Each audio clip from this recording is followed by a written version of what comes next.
sana həmişə anam demişəm. Ülfətin şirindir nəfəsin ilan. İnan ki bürüyər ürəyimi qəm. Əgər aramıza düşsə ayrılıq, anam mehribanım, Azərbaycanım. Düşmərəm bir ana səndən ayrı mən. Sonsuz məhəbbətim, sözümü dastanım. Yaranım əbədim, məhəbbətimdən.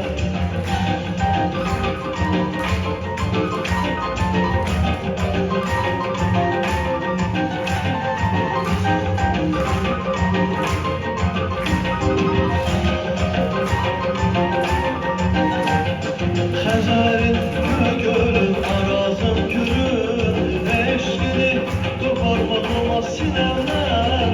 Necə min həyatım, necə min ömrüm, sevinci bədəyi fərəhi sənsən. Anam mehribanım, Azərbaycanım. Düşmərəm bir ana səndən ayrı mən. Sonsuz məhəbbətim, sözümü dastanım. Yaranım əbədim, məhəbbətimdən.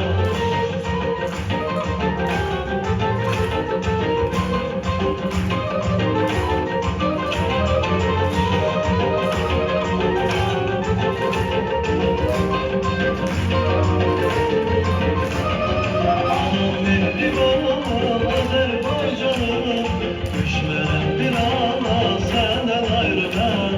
Sonsuz məhəbbətim, sözümü dastanım. Yaranım əbədim, məhəbbətimdən. Anam mehribanım, Azərbaycanım. Düşmərəm bir ana səndən ayrı mən. Sonsuz məhəbbətim, sözümü dastanım. Yaranım əbədim, məhəbbətimdən.